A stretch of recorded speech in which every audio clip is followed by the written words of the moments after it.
A conversar de un tema que probablemente se ha tomado la agenda el último mes. Si usted le digo del 10%, usted dice, pero ya, ¿qué más 10%? Bueno, es parte de lo que tenemos que conversar. Efectivamente, hoy se votó hace muy poco rato en el Senado y queda ya con trámite legislativo completo. Pero, ¿cuál 10%?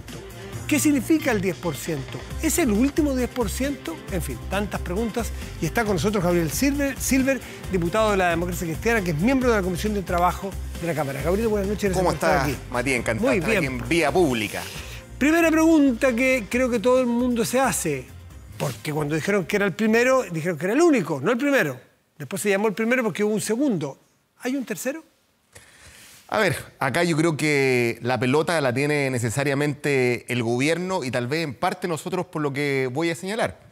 Yo creo que aquí el gobierno tiene que ser proactivo. Hay una ventana política, sanitaria y económica importante. ¿Y por qué lo voy a decir? Porque acá el propio ministro París ha sido bastante durísimo en el proceso de rebrote que seguramente va a estar instalado a la vuelta de la esquina en el mes de enero. Seguramente vamos a tener ciudades con el lockdown total, me refiero desde el punto de vista de la estrictez de las cuarentenas. Y lo importante es que aquí el gobierno aproveche este tiempo para tener instrumentos de protección financiera adecuados. Llegar antes, efectivamente, que la propuesta, si se quiere, del punto de vista parlamentario, sin ni siquiera calificarla como retiro o bono o seguramente otra alternativa de rescate financiero que vamos a estar proponiendo si es que ello se produce. Y esperamos que el gobierno lleve la delantera en esta materia, porque lo que ocurre en Europa, sin duda, está a la vuelta de la esquina de llegar a nuestro país. ¿Qué medidas tendrían que tomarse de parte del gobierno para que ustedes como oposición, como Democracia Cristiana, como diputados, no anuncien? Bueno, ya está presentado un proyecto, ¿no? ¿Se presentó un proyecto? Hay anuncios, pero hasta ahora no se me ha realizado ninguno, a lo menos por la oficina de parte. Para que no se presente y para que no se apruebe un tercer... Bueno, como dije, eso. Primero, tener instrumentos... ¿Cuáles? Financieros oportunos. Ya el gobierno ha señalado estos IFE de cuarentena especial, porque como digo, si ocurre lo que está pasando en el resto del mundo, vamos a hablar de cuarentenas estrictas. Pero cuando hablamos con estrictas, que se cumplan de verdad. ¿Y es suficiente el IFE de cuarentena? Es decir, la cuarentena... Eso es una cosa. Aquí hay cuarentena, aquí hay IFE. ¿Es suficiente? Y lo otro, Matías, avanzar también en lo político. Si aquí, ¿por qué también la gente saca de manera prácticamente indolora su plata de las AFP? Porque está instalada esta sensación de que a veces por mucho que ahorre, las pensiones, por ejemplo, van a ser muy similares de aquellos que no cotizaron nunca. Pero eso depende más de ustedes que del gobierno. También depende de nosotros. Porque el gobierno tiene presentado un proyecto de reforma a las pensiones. Por supuesto, Matías, y aquí también obviamente uno tiene que recoger el guante, pero señalar de que también tenemos que tener un sistema de pensiones legitimado socialmente. Si al final del día lo que está atrás de esto de sacar la plata de la AFP es la desconfianza, en este caso, de la sociedad chilena respecto a si esa plata va destinada a pagar mejores pensiones el día de mañana, porque yo comparto, mucha gente lo sacó por situación de necesidad y por eso hablamos del tema del rescate financiero, pero otros han pensado en inversiones, efectivamente, o llevarlo al APD, quienes no han tenido necesidades desde el punto de vista económico, pero porque en el sistema de AFP no está sentado el principio, como digo, que es la plata destinada a la vejez, y allí es donde más me va a rentar más. Por eso digo, estos meses que tenemos por delante, quienes estamos en política, tenemos que jugarnos de verdad nuestro capital para tener un buen acuerdo en materia de pensiones. Y disculpa que me extienda un poquito más, porque creo que también el gobierno tiene que hacer lo suyo.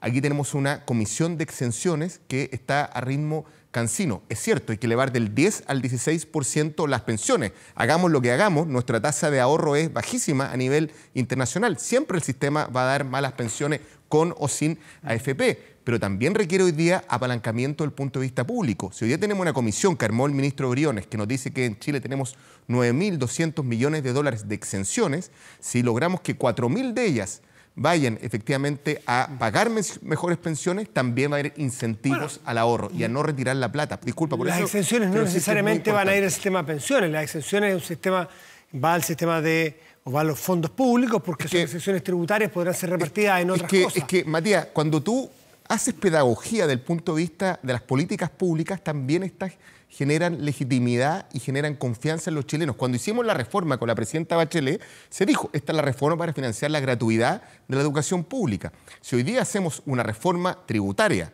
que no eleva el tributo, sino que elimina exenciones que a mi juicio hoy día están injustificadas en nuestro sistema tributario. Recordemos el debate que se dio hoy día por parte del propio ministro respecto del famoso tributo del 10%. Creo que la gente va a entender cuando sus platas van a sus pensiones, no a la burocracia pública, ni a generar más Estado, y al final del día generan un incentivo al ahorro. Diputado, creo que la gente va a resistir también un tercer retiro. Me quedo pensando en algo que dijo usted, que una cosa son las herramientas de ayuda económica que pueden ser apropiadas, por ejemplo, un IFE, que es ingreso familiar de emergencia, en aquellos lugares donde se ponga una cuarentena. Por ejemplo. Y la otra, las políticas, porque hay que darle validez al sistema de pensiones. Con lo cual usted está aceptando que estos dos retiros del 10% lo que tienen que ver en buena parte es tratar de pegarle al sistema de pensiones y desarmar el sistema de pensiones actual. ¿Eso es así? Para saberlo bien, porque muchas veces decían, no, solamente para la familia. Y otros decían, de chanfle le están pegando el sistema de pensiones.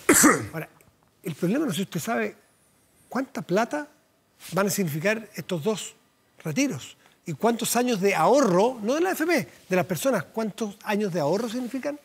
A ver, yo estoy muy consciente respecto a lo que usted acaba de decir y quiero decir que no miramos para el techo respecto de aquello. Pero la estabilidad social también demandan muchos recursos. Quiero decir que el estallido social, para darle una cifra que los chilenos no hemos acometido, el tema de las compras de dólares que tuvo que hacer el Banco Central en aquella época en que el dólar pasó la barrera de los 1.000, a puertas del famoso acuerdo por la paz. No recuerdo que haya pasado. Sí, estuvo a punto. Nos costó casi 20.000 millones de dólares. ¿Pero qué tiene que ver eso con los fondos de pensiones? ¿Sabe cuánto fue el retiro? Sí, fueron 10 millones de chilenos que retiraron cerca de 17.000 millones de dólares. Va a haber un retiro. Ese fue el primer retiro. 17.000 millones. Así es. Tengo las cifras claras. ¿Y cuántos años significa de ahorro? Y le puedo decir, Matías, cuánto le costó a chilenos la crisis de los años 80 en la deuda subordinada. Fue el 25% del PIB, que lo pagamos a más de 30 años. Fue la deuda subordinada para salvar el sistema financiero chileno. Hoy día tenemos una suerte de estallido social que va también con la legitimidad, digo, de las instituciones y del sistema. ¿Por qué lo pagan las personas con su ahorro y no el Estado?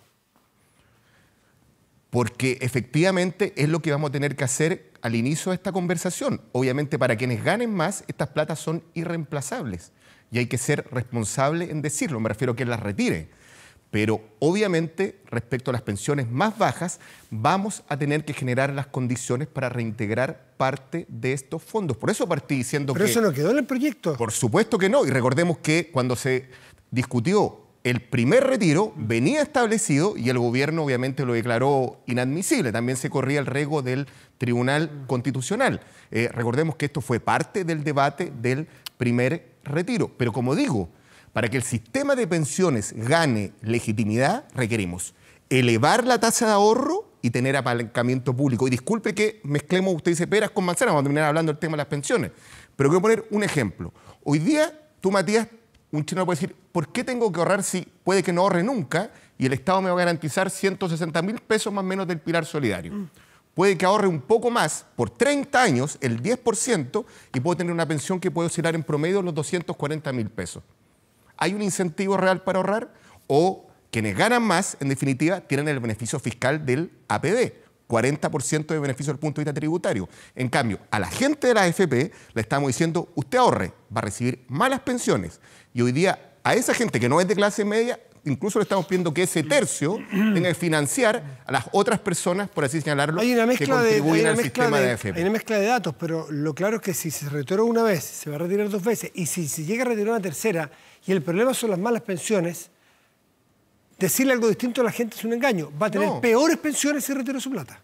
Es que yo creo que el sistema de pensiones perdió toda legitimidad desde el punto de vista de la AFP. Entonces, ¿por qué no se saca el 100%? ¿Por qué no promueven la nacionalización por eso que promueve, por ejemplo? No, porque yo no estoy de acuerdo en ello. Yo, como le digo, yo quiero ser honesto y quiero ser reiterativo, si quiere, iterativo al cansancio. Es decir, esto requiere más ahorro, pero requiere incentivo al ahorro. Para que yo crea en el sistema, también el Estado tiene que apalancar las pensiones, no solamente del pilar solidario. Si yo pongo 10 pesos, el Estado también tiene que cooperar efectivamente a mi vejez, porque yo durante toda mi vida pagué IVA, pagué impuestos, y obviamente el Estado también tiene que haber una... Porque la inversión que hagamos ahora, como digo, va a generar legitimidad del sistema de pensiones, porque si yo sé que voy a sacar una buena renta, una mala renta, el incentivo para seguir sacando plata está a la vuelta de la esquina, y eso no lo va a impedir ni un gobierno de derecha, de izquierda, ni de centro. Tenemos que tener un sistema que cause legitimidad en los sistemas, que sea un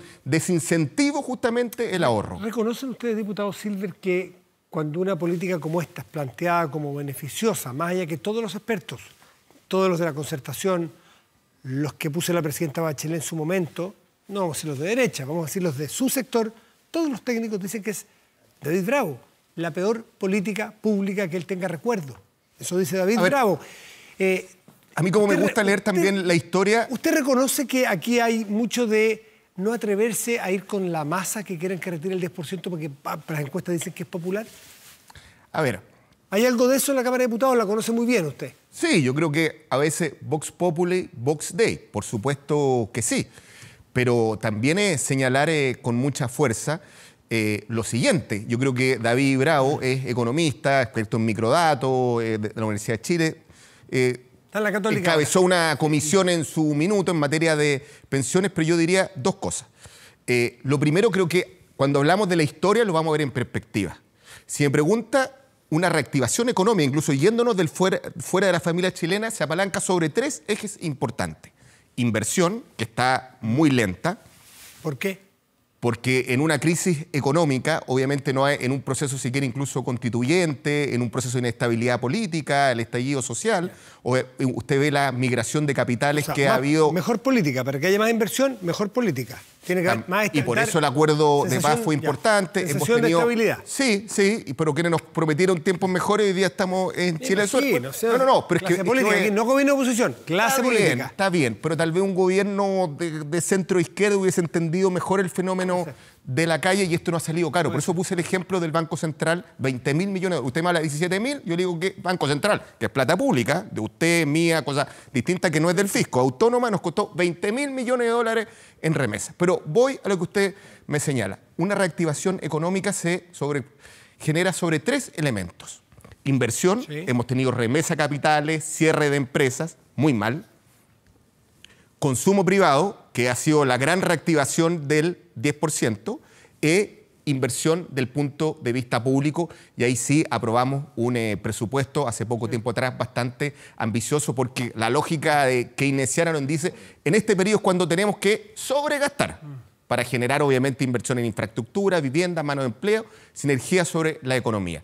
Si usted ve el destino de ese 10%, básicamente ha ido en el comportamiento de pago de los chilenos a pagar deuda. ¿No había otra forma de generar más consumo en las personas? Por ejemplo, que el propio Estado se endeudara mejor, se endeudara más, perdón, no había más espacio. Y para eso, por ejemplo, hasta las grandes economías, uno ve, por ejemplo, Trump, simplemente hicieron transferencias directas. Transferencia directa, o sea, por ejemplo, cuenta Ruth, Matías del Río, aquí tiene su depósito, gaste.